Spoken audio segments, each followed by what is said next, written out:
올 한 해 제목처럼 정말 더 간절하게, 더 뜨겁게 하나님을 섬기겠다는 이런 마음을 가지고 오늘 말씀을 좀 묵상하는 시간이 되었으면 좋겠습니다. 여러분들이 아시는 것처럼 기도와 찬양이라고 하는 것은 우리 기독교, 우리 신앙생활에서 뭐 빠질 수 없고 어떻게 보면 가장 중요한 것이라고 할 수 있겠죠. 왜냐하면 기도와 찬양은 더러운 영을 도망가게 합니다. 나에게 공격해온 마귀의 도발을 막고 더러운 영을 도망가게 만드는 가공할 만한 영적인 힘이 기도와 찬양에 있습니다. 또한 기도와 찬양은 여러분들 운전하실 때 내 앞유리에 있는 그 와이퍼가 성에가 끼었을 때 그 와이퍼가 싹싹 했을 때 깨끗하게 닦아주는 것처럼 기도와 찬양의 말로 내 인생에 흐려진 영안을 깨끗하게 닦아주는 역할을 하는 것이 기도와 찬양이기도 합니다. 무엇보다 기도와 찬양은 내 인생에 닫혀진 문을 열어주고 뭔가에 묶여있으면 묶여진 것들로부터 벗어나게 해주는 비밀 열쇠가 기도와 찬양입니다. 그러므로 이 기도와 찬양은 뗄래야 뗄 수가 없고 우리 신앙생활에서 너무나 중요한 요소가 아닐 수가 없습니다. 그러니까 기도와 찬양은 하나라고 보시면 돼요. 우리도 경험하잖아요. 기도하다가 찬양하게 되고 찬양하다가 기도하는, 그래서 어느 순간이 되면 기도와 찬양이 분리되지 않고 하나가 되는 영적인 깊은 경지에 들어가게 되면 이와 같은 것을 경험하게 되지 않습니까? 그래서 마틴 루터라는 종교 개혁자가 이런 말을 했어요. 기도할 수 없을 때 나는 항상 찬송한다. 그러니까 루터는 이 영적 비밀을 깨닫고 있었던 거예요. 뭘 깨닫고 있었습니까? 아하, 찬송의 능력이 막힌 기도를 뚫는구나. 그리고 기도의 능력이 찬양의 기쁨을 회복시켜 주는 것이구나 라는 것을 알게 되었던 것입니다. 그래서 기도가 안 될 때 찬양을 하고 찬양의 기쁨이 되지 않을 때 기도를 통하여서 그 찬양의 기쁨을 다시 회복하는, 또 찬양을 통하여서 막힌 기도를 뚫어내는 이와 같은 신앙의 기쁨을 누릴 수 있었다는 것. 그러므로 오늘 저와 여러분들도 이 기도와 찬양을 늘 하는 거, 늘 반복적으로 하는 거 이렇게 생각하지 마시고, 아, 내 신앙생활에서 이 기도와 찬양은 정말 중요한 것이구나. 특별히 기도와 찬양이 합쳐지게 될 때, 이것이 완전히 합쳐지게 될 때 내 인생에 닫혀진 문은 정말 활짝 열려지게 되는 것이고 묶여있던 모든 것들로부터 벗겨지는 놀라운 역사, 이 기적이 일어난다는 사실을 믿으시고 오늘 말씀을 대할 수 있는 우리 모두가 되기를 간절히 바랍니다. 특별히 오늘 우리가 읽은 사도행전 16장은 바로 이 내용을 아주 여실히 보여주는 그런 이야기가 아닐 수 없습니다. 바울과 실라 이야기인데요, 바울 선교팀이 어느 날 길을 나서게 됐습니다. 길을 나서다가 길가에서 한 자매를 만난 겁니다.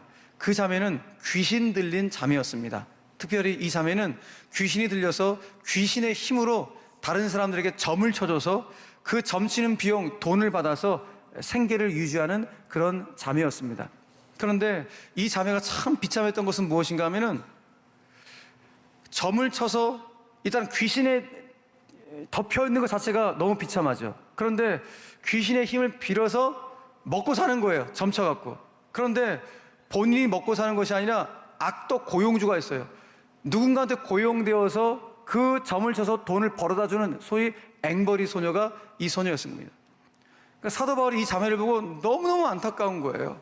귀신 들린 것도 안타깝고 이렇게 누군가한테 돈벌이 수단으로 지금 도구로 사용되는 이 자매 보니까 너무 안타까워서 안 되겠다. 그래서 이 자매 안에 있는 귀신을 나사렛 예수 그리스도 이름으로 완전히 축기해버리는, 귀신을 쫓아내는 대역사를 일으키게 된 것입니다. 그러니까 이 자매는 그 순간부터 더러운 영에 휩싸인 것이 아니라 이런 깨끗한 영, 성령의 그 맑은 영, 밝은 영으로 새로운 삶을 살게 되는 것이죠. 그래서 성경에 보니까 이제 이 자매가 훗날 유럽 최초의 교회는 빌립보 교회, 그 빌립보 교회를 세운 여인이 루디아라는 여인인데 의류 사업을 했던 이 자매와 함께 그 빌립보 교회, 유럽 최초의 교회는 그 교회 개척멤버로서 하나님 앞에 영광스럽게 쓰임받는 자매로 완전히 새로운 삶을 살게 되는 것입니다. 그런데 이 새로운 삶을 살기 전까지 이제 오늘 어떤 일이 벌어지게 되었는가? 문제가 생기게 된 거야. 어떤 문제인가? 이 자매에게서 귀신이 떠나가니까 돈벌이 수단이 없어진 게 된 거예요. 누가? 악독 고용주들이.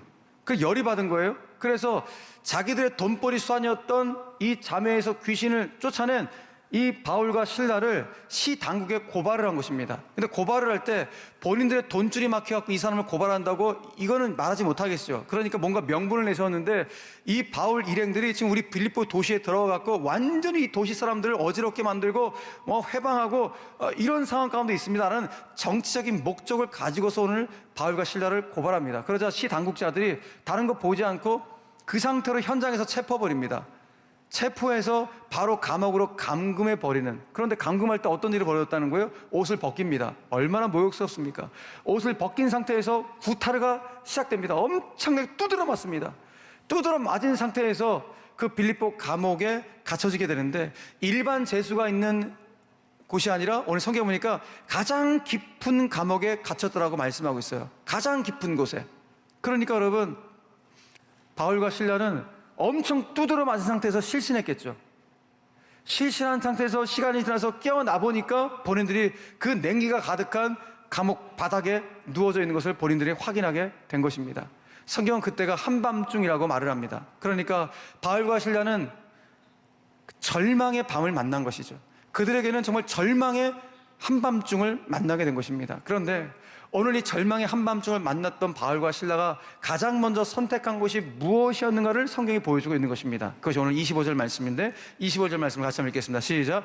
한밤중에 바울과 실라가 기도하고 하나님을 찬송하며 죄수들이 듣더라. 저는 오늘 기도와 찬송이라는 이 단어가 핵심 단어이긴 하지만 제 눈에 더 왔던 표현은 죄수들이 듣더라라는 이 표현이었습니다. 여러분, 지금 바울과 실라는 가장 깊은 감옥에 갇혀 있습니다. 일반 죄수들은 그 위층에 죄수들이 갇혀 있는 상황인 것입니다. 그런데 바울과 실라가 오늘 기도하고 찬송했는데 작은 소리로 기도하고 찬송한 것이 아니었구나. 이들이 정말 뜨겁게 큰 소리로 하나님께 부르짖어 기도하고 찬송해갖고 죄수들이 그 위층에 있는 죄수들이 다 들을 정도로 이렇게 간절하게 기도하고 뜨겁게 찬송했구나 라는 사실을 오늘 알 수 있는 대목이 오늘 이 표현인 것입니다. 여러분, 그렇습니다. 오늘 이들은 가장 먼저 기도와 찬송을 선택함으로 오늘 그 절망의 밤을 소망의 밤으로 역전시키고 있었던 것입니다. 여러분, 하나님께 가장 가까이 가게 하는 이 간절한 기도와 뜨거운 찬양이야말로 지옥 같은 삶을 천국으로 바꿔버리는 거예요. 내 삶이 지금 지옥 같은 삶이라면 그걸 어떻게 바꿀 수 있는 것인가? 기도와 찬양을 통하여 바꿔버릴 수가 있는 것입니다. 혹독한 절망의 밤을 희망의 밤으로 소망의 밤으로 바꿔버리는 것, 무엇 때문인가? 가장 먼저 선택한 것이 하나님께 기도하는 것이고 찬송했다는 것, 이것이 얼마나 큰 소망인지 모릅니다. 그래서 하나님께서 일하셔서 기적을 진짜 보여주시죠. 어떤 기적이 일어났습니까? 그 다음 26절 말씀 보십시오. 이에 갑자기 큰 지진이 나서 옥토가 움직이고 문이 곧 다 열리며 모든 사람이 메인 것이 다 벗어진지라. 할렐루야. 닫혔던 것이 열리고 묶였던 것이 다 벗어지는 기적이 일어나게 된 것입니다. 여러분, 사실 이 상황 가운데 일반적으로 상식적으로 생각하면 여러분, 가장 먼저 무엇을 선택할 수 있을까요? 감사? 아니요. 찬송? 아니요. 기도? 아니요. 원망과 불평이에요. 특별히 오늘 바울과 실라는 더 그랬을지도 모릅니다. 왜냐하면 여러분 보십시오. 지금 바울과 실라가 빌립보에 유럽에 왜 온 겁니까? 하나님이 저 아시아에 있을 때 마게도냐 사람, 유럽 사람을 환상으로 보여줘갖고 이쪽으로 건너오라고 그 환상을 보고 하나님께서 우리로 하여금 유럽 땅으로 건너와서 복음을 증거하라는 사인이구나 라고 그걸 믿고 유럽 땅으로 넘어간 거예요. 그러니까 하나님 말씀에 순종한 것밖에 없어요. 순종해서 유럽 땅에 가서 복음을 증거한 것밖에 없어요. 그리고 저 자매가 너무 불쌍해서 귀신을 쫓아내는 것밖에 없어요. 이렇게 선한 일을 했는데 하나님의 사명을 감당한 일밖에 없는데 돌아온 거는 감옥에 들어가는 거예요. 돌아온 것은 맞아 죽기 직전까지 구타를 당한 거예요. 옷을 벗겨서 모욕감을 당한 거예요.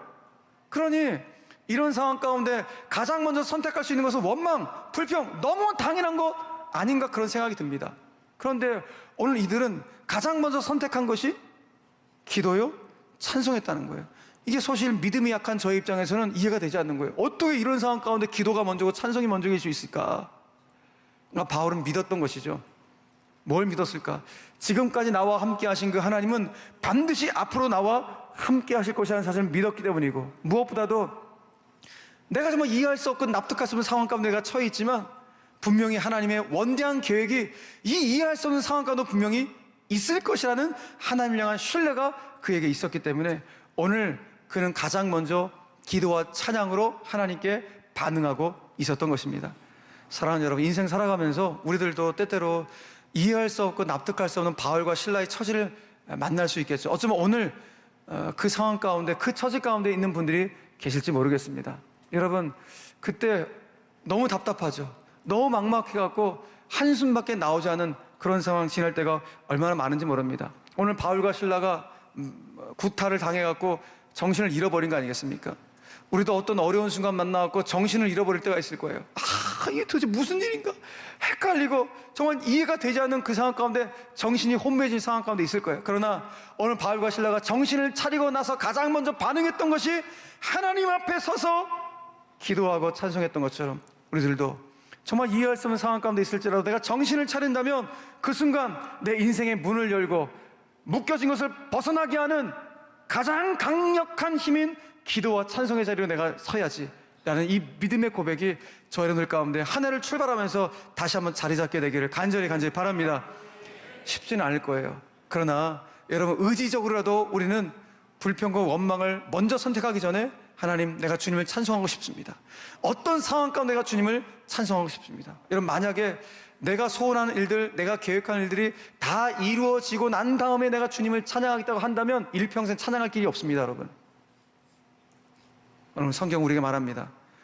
이해할 수 없는 상황 가운데도 주님을 찬양하라고, 두려움이 몰려온 상황 가운데도 주님을 찬양하라고 말씀합니다. 그렇게 될 때 주님 반드시 우리 인생에 닫혀진 것들을 열어주실 것이고, 묶여있는 것을 벗어나게 하실 것이고, 두려움 가운데 몰려왔을 때도 정말로 주님을 찬송하게 될 때 내 생각을 뛰어넘는 상상 초월의 하나님의 승리를 우리 가운데 줄 줄을 믿으시길 바랍니다. 진짜 내가 예상하지 못하는 승리를 주님께서 주실 거예요. 이걸 경험할 수 있는 2026년도 한 해가 되어지지 않겠습니까? 신약에서 이렇게 기도와 찬양을 통해서 하나님의 기적을 경험했던 바울과 실라 이야기가 실은 구약에도 여러 군데가 많이 나옵니다. 참 비슷한 이야기가 역대하 20장에 나오는데, 역대하 20장에 보면은 남유다 왕의 여호사밧이라는 왕이 나옵니다. 여호사밧이 통치하고 있을 때 주변에 근동이었던 강력한 나라였던 모압과 암몬이라는 나라가, 두 나라가 연합군을 형성해갖고 남유다 여호사밧이 통치하고 있는 나라를 치러 들어오겠다고 막 으르렁거리면서 좀 군사를 동해서 들어오고 있는 상황감이에요. 엄청난 위기죠. 이때 이 큰 위기를 맞이했을 때 여호사밧의 위기 대응 능력이 어땠는지를 보여주는 이야기가 역대하 20장에 있습니다. 이때 이 위기 앞에서 여호사밧이 어떤 대응을 했는가, 이런 대응을 했다고 보여주는 거예요. 역대하 20장 말씀 보십시오. 3절 말씀에 여호사밧이 두려워요. 그렇죠. 즉 연합군이 몰려오니까 얼마나 두려운 상황입니까? 두려움이 몰려올 때 뭐 했는가? 도망갔는가? 아니요, 하나님 앞으로 나아갔대요. 하나님께로 내 얼굴을 향하여 간절히 간구하고 무엇보다 온 유다 백성에게 금식 기도를 선포했다는 것입니다. 그러니까 첫 번째 반응이 뭐였다는 거예요? 기도했다는 거예요. 그것도 본인 혼자만 기도하는 것이 아니라 백성들 가운데 함께 기도하자고, 금식을 하면서까지 함께 기도하자고 오늘 기도를 선포하고 있는 왕의 모습인 것입니다. 성경은 여호사밧이 이때 어떤 기도를 했는지 우리가 보여주고 있는데, 저는 이 기도가 너무 인상적이었어요. 자, 이런 기도를 해요. 12절 말씀 보니까 우리 하나님이여 저 연합군들을 왜 징벌하지 아니하십니까? 라고 기도하면서 우리를 치러 오는 이 큰 무리를 우리가 어떤 능력이 없대요? 대적할 능력이 없고, 저 도대체 어떻게 할 줄도 알지 못하고, 다 같이 시작. 오직 주만 바라보나이다. 할렐루야. 그 핵심은 오직 주만 바라보나이다, 이게 맞아요. 그런데 저는 그 앞에 있는 오늘 여호사밧의 기도 중에 하나님, 지금 우리를 치러 오는 이 큰 무리를 우리가 대적할 능력이 전혀 없습니다라고 고백한 기도예요. 그런데 저는 이게 이해가 안 됐어요. 왜냐하면 이 당시에 남유다 여호사밧이 통치하고 있었던 유다의 병력이 성경에 보니까 제가 숫자를 다 세워봤는데 116만 명이에요. 본인이 보유하고 있는 병력이 116만 명의 대군을 보유하고 있는 거예요. 요즘 대한민국 군인이 몇 명입니까? 50만 명 됩니까? 그 정도도 안 되는데 이 당시에 남유다 군인이 병력만 116만 명의 어마어마한 병력을 소유했던 왕이 여호사밧이에요. 그 능력을 갖추고 있었다고요. 그런데 본인이 저들을 대적할 능력이 없다면서 누구를 의지하는 거예요? 하나님을 의지하는 거예요. 실은 인간적으로 봤을 때 이 116만 명 병력으로 그 연합군 충분히 이겨낼 수 있었어요. 그들이 갖고 있는 화력을 통해서 충분히 이겨낼 수 있는 모든 게 다 군사력을 갖추고 있는 상황이에요. 그런데 여호사밧은 기도합니다. 하나님, 저는 제가 갖고 있는 능력을 의지하는 것이 아니라 하나님을 바라봅니다. 제 능력에 하나님의 권능이 덮여야 됩니다. 이걸 고백하고 있는 거예요. 지난주 말씀처럼 우리의 수고에 하나님의 은총이 덮여야지만이 진짜 축복을 받듯이 오늘 여호사밧의 고백은 뭐예요? 저에게 능력 다 있습니다. 우리 식으로 하면 하나님 저에게 은행에 잔고도 있고 부동산도 있고 자녀도 잘 되고 뭐 사업도 잘 되고 이 능력이 있습니다. 올 한해도 살아갈 만한 뭔가 다 됩니다. 그걸로 되는 것이 아니라 저에게 이런 능력이 있지만 이 능력을 주신 분이 하나님이시고 이 능력을 가져가실 분은 하나님이시니 주님, 저는 오직 주님만 바라봅니다. 이 고백을 한 것이, 여호사밧의 고백을 한 것이 너무 놀라운 거예요. 여러분, 오늘 우리 가운데 이 고백이 있어야 됩니다. 이 자리에 건강이 다 있으십니다. 어느 정도 물질도 있으시고 살만한 분들이 웬만하면 다 이 자리에 지금 예배를 드리고 있을 것입니다. 그런데 우리 그 정도 갖고 그 믿음 갖고 살아가서는 안 됩니다. 오늘 연초를 출발하면서 하나님, 제 능력, 주님 주신 능력은 맞습니다. 그런데 이 능력 갖고 저는 살아갈 수가 없습니다. 하나님, 이 능력 위에, 이 116만이라는 이 능력 위에 하나님의 권능이 부어져야 됩니다. 그래서 오늘 간절히 기도하는 거예요.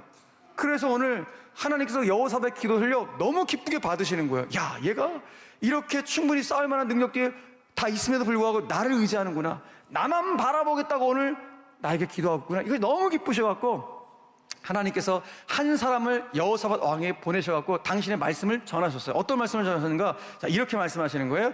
자, 20장 15절 말씀 보니까 여호와께서 이같이 너에게 말씀하시기를, 다 같이 시작. 이 전쟁은 너희에게 속한 것이 아니요 하나님께 속한 것이니라. 할렐루야. 무슨 말이에요? 기도하기 전에는 이 전쟁은 여호사밧과 이 백성들의 전쟁이었는데 기도한 후에는 누가 싸우시겠다는 거예요? 하나님이 친히 싸우시는 전쟁으로 만드시겠다는 거예요. 그러니까 여러분, 이게 신앙의 공식이라고요. 인생에 문제가 있으면 그 문제를 내가 붙들고 싸우면 내 문제가 되는데 그 문제를 하나님께 맡기면 이제 누구의 문제가 되는 거예요? 하나님의 문제가 되고 하나님이 해결하실 문제가 되는 거예요. 여러분, 이게 신앙의 공식이라고요. 이 공식을 외우셔야 되고 이 공식을 몸에 체득하셔야 돼요. 올 한 해도 삶의 여러 가지 문제들 왜 없겠습니까? 근데 그 문제 내가 붙잡고 있으면 그래 조금 해결될 수 있겠죠. 그러나 그것을 그칠 거예요. 그러나 그 문제 내가 붙잡고 있는 것이 아니라 하나님께 맡겨드릴 때 하나님께서 일하시는, 하나님께서 친히 싸워주시는 인생의 길을 걸어갈 수 있는 우리 모두가 되기를 간절히 축원합니다. 하나님이 너무너무 기뻐하셔서 이렇게 말씀하셨는데, 하나님께서 또 이렇게 말씀하시니까 여호사밧 너무 기쁜 거 아니에요? 야, 하나님이 우리 대신 싸워주신다니 이게 얼마나 기쁜 일이에요. 나에게 116만이라는 어마어마한 대군이 있지만 하나님께서 친히 싸우신다는 이게 더 기쁜 내용이에요. 그래서 너무 기뻐갖고 여호사밧이 하나님을 찬양하는 거예요. 116만을 대군을 쫙 이끌고 모압과 암몬 군사들과 딱 맞짱을 뜹니다.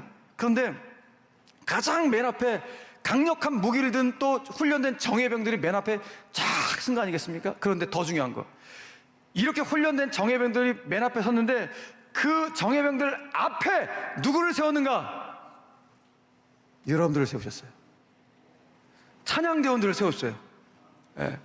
그래서 전쟁을 하러 나가면서 뭘 하는가? 하나님을 찬양하게끔 여호사밧이 다 만든 거예요. 그러니까 우리 식으로 하면 전쟁 치러 갈 때 뭐 예수 이름 높이세 능력의 그 이름 이렇게 부른다든지, 주님의 높고 위대하심을 내 영혼이 찬양하네 이러면서 하나님의 이름을 막 높여들면서 찬양대가 맨 앞에 서고, 그 다음에 정예병들, 그 다음에 나머지 후군들이 써갖고 쫙 나가는 이 장면을 성경이 보여주는 거예요. 그러니까 하나님 얼마나 기뻐하십니까? 예? 당신을 찬양하며 나아가는 이 여호사밧 군대를 하나님 너무 기뻐하셔갖고 이 순간부터 찬양이 울려 퍼지는 그 시작하는 그 순간부터 약속하신 대로 하나님이 구체적으로 일하기 시작합니다. 어떻게 일하셨는가? 성경이 이렇게 일하셨다고 말씀합니다. 그 노래와 찬송이 시작될 때 다 같이 시작. 그들이 서로 쳐 죽였더라. 와, 찬송이 울려 퍼지자마자 하나님이 구체적으로 일하시는데 어떻게 일하셨다는 거예요? 그 모압과 암몬 연합군들이 스스로 자기들이 네가 적이지 네가 적이지 하면서 자기들을 서로 찔러 죽이면서 자중질환으로 자멸할 수 있도록 하나님이 만드셨다는 거예요.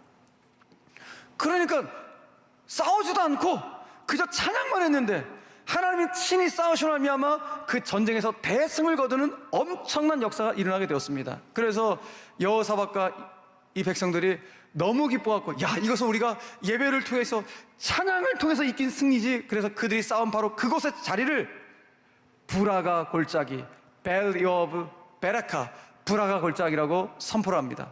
브라가는 송축이라는 뜻이에요. 찬양이라는 뜻이에요. 바로 이곳, 두려움이 몰려왔던 골짜기였는데 그 두려움이 몰려왔던 골짜기를 무엇으로 바꾼 거예요? 송축의 골짜기로, 찬양의 골짜기로, 승리의 골짜기로 바꿔버린 거예요. 누가? 하나님께서. 무엇 때문에? 하나님께 간구하고 찬양했던 여호사밧의 이 아름다운 신앙의 모습 때문에 하나님이 감동하셔서 하나님이 직접 일하시는 놀라운 대승의 역사가 브라가 골짜기를 통하여 나타나게 되었던 것입니다. 사랑하는 여러분, 오늘 저는 여러분의 삶 가운데 이 브라가 골짜기의 축복이 임하길 간절히 축원합니다. 여러분의 가정과 일터 위에 정말 승리의 브라가 골짜기가 임하길 원하고, 환우들이 있는 병상 위에 치유의 브라가 골짜기가 임하길 바라고, 우리 수원제일교회 그야말로 축복의 브라가 골짜기 임하기를 간절히 바랍니다. 그러므로 우리는 선포해야 됩니다. 어떤 순간 가운데도, 나에게 두려움이 몰려오는 그 순간 가운데도 주님, 저는 기쁨으로 하나님을 찬양하겠습니다. 이왕 신앙생활하는 거 그냥 차지도 덥지도 않은 미지근한 신앙생활하는 것이 아니라, 내가 이왕 한번 예수님 믿은 거 정말 간절하게 하나님께 기도하고 정말 뜨겁게 주 앞에 헌신하고 예배할 수 있는 그런 강력한 하나님의 사람으로 주님 나를 사용하여 주시옵소서. 이런 마음으로 신앙생활하는 분들은 삶 속에 들어가서도 그냥 대충 살지 않습니다. 어떤 일을 맡겨도 최선을 다해서 감당합니다. 작은 일을 맡겨도 정말로 엄청난 하나님의 일을 나에게 맡기셨구나, 그렇게 받아갖고 정말 하나님의 마음을 담아서 최선을 다해서 너무너무 아름다운 결과, 열매물을 맺는 그런 분들을 보게 됩니다.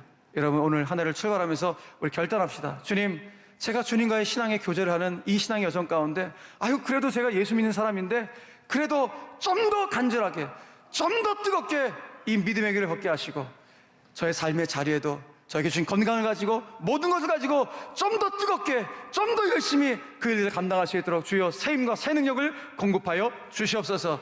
이렇게 살아가게 될 때 올 한 해 놀라운 브라가 골짜기 역사가 여러분 임할 줄로 믿으시길 간절히 바랍니다. 그러므로 오늘 우리 찬송합시다.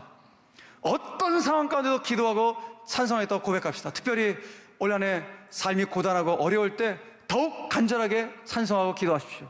삶이 분주하다고요? 더욱 간절히 기도하고 뜨겁게 찬송하십시오. 그러게 될 때 닫혀있던 인생의 문을 활짝 여시는 열림의 기적을 우리 가운데 주실 것이고, 묶여있던 모든 것들로 풀어지는 풀림의 기적 또한 우리 삶 가운데 주실 줄을 믿으시길 바랍니다. 여러분, 지금 인생의 돌파구가 필요하신 분들 계십니까? 그렇다면 21세기 승리와 축복과 치유의 브라가 골짜기인 수원제일교회 금요생명기도의 자리로, 수원제일교회 주일 예배에 빠지지 말고 이곳에서 여러분 하나님의 영광을 목도하시고 기적을 체험할 수 있는 저와 여러분들 되길 간절히 바랍니다. 중요한 것은 이렇게 기도와 찬양은 가공할 만한 영적인 힘이 있는데, 정말 우리를 살리는 영적인 무기인데, 무기를 여러분 갖고만 있으면 뭐 할 겁니까? 사용해야지. 사용하지 않으면 말짱꽝입니다. 그러므로 여러분 내면 안에 기도와 찬양을 처박아 두지 마시고, 여러분 그 기도와 찬양을 올 한 해 마음껏 사용하십시오.